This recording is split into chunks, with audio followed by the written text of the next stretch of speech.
Top quality और consistent performance के लिए सिर्फ सिल्वर पंप नाम याद रखना। મહાશિવરાત્રિની આગલી રાત્રે એક સપનું આવ્યું અને શિવાલયમાંથી શિવલિંગની ચોરી પણ થઈ ગઈ। આ વાત દેવભૂમિ દ્વારકાની છે, જ્યાં ભીડભંજન મહાદેવ મંદિરમાંથી કે જ્યાં એક શિવલિંગ એકાએક ગાયબ થઈ ગયું હતું અને આ ઘટનાથી ખળભળાટ મચી ગયો હતો।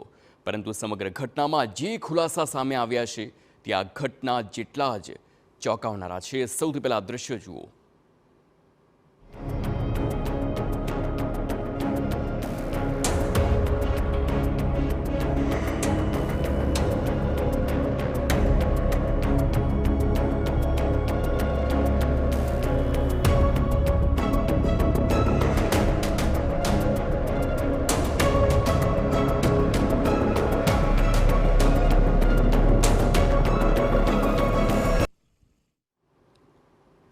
સમૃદ્ધિ માટે એક મંદિરમાંથી શિવલિંગની ચોરી થઈ અને એક સપનાએ 11 લોકોને ચોર બનાવી દીધા।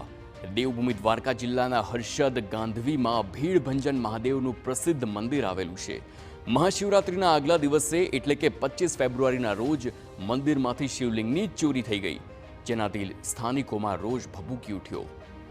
સમગ્ર મામલે પોલીસ દ્વારા તપાસ કરવામાં આવી, ટેકનિકલ સર્વેલન્સની ટીમથી મદદ પણ લેવામાં આવી અને સીસીટીવી તપાસ પણ કરવામાં આવી। આરોપીઓ સુધી પહોંચીને 3 મહિલાઓ સહિત કુલ 11 લોકો દ્વારા કાવતરું ઘડાયોનું સામે આવ્યું છે અને આ ષડયંત્રને અંજામ આપનારા 8 પુરુષો આરોપીઓને પોલીસે સકંજામાં લીધા છે।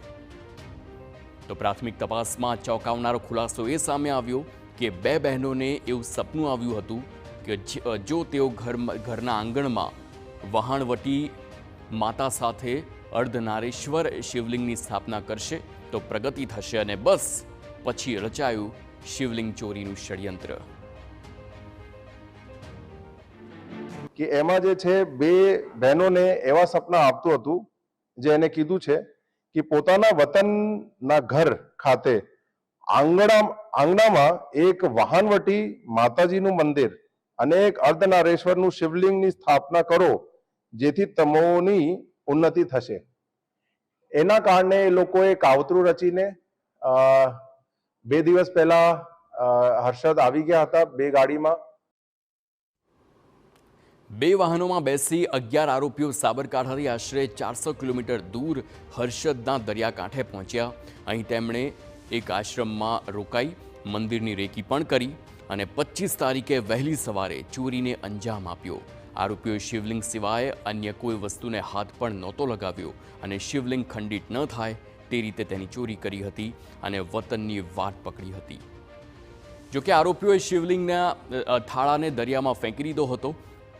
શિવલિંગ દરિયામાં હોઈ શકે તે શંકાએ સ્કૂબા ડાઇવર્સની મદદ લઈ શોધખોળ કરાઈ હતી। આખરે ટેકનિકલ સર્વેલન્સ અને સીસીટીવી તપાસતા બંને શંકાસ્પદ વાહનો મળી આવ્યા, જેના આધારે પોલીસ સાબરકાંઠાના હિંમતનગર તાલુકાના મેડી ટીમ્બા ગામે પહોંચી હતી। એ પોલીસ માટે પડકારજનક હતું। અહીંયા લોકોની અવરજવર છે, દરિયાકાંઠા વિસ્તાર છે, એક હિસાબથી જો તો અવાવરૂ જગ્યા પણ છે, એટલા માટે પડકારજનક હતું। તેમ છતાં પોલીસે અલગ અલગ ટીમો બનાવીને બધી રીતે મહેનત કરીને જે છે 38 કલાકોમાં જે છે શિવલિંગ રિકવર કરી લીધું છે। 8 આરોપી અટક થઈ ગયા છે અને જે એમાં મહિલા જે આરોપીઓ છે એના વિરુદ્ધ કાયદેસર કાર્યવાહી અત્યારે હાથ ધરવામાં આવેલ છે। પોલીસની ટીમ જ્યારે પહોંચી ત્યારે આરોપીઓએ મહાશિવરાત્રિના દિવસે જ ઘરના આંગણમાં શિવલિંગનું સ્થાપન કરી દીધું હોવાનો ખુલાસો થયો। પોલીસે હાલ સ્થાપિત શિવલિંગ કબજે કરી વધુ કાર્યવાહી હાથ ધરી છે। સમૃદ્ધિ માટે, ઉન્નતિ માટે આરોપીઓએ શિવલિંગની ચોરી કરી હતી તેમ જણાવ્યું। પરંતુ સપનાના આદેશને સાંભળી શિવલિંગને ચોરવા નીકળેલ આરોપીઓ હાલ તો જેલમાં ધકેલાઈ ચૂક્યા છે।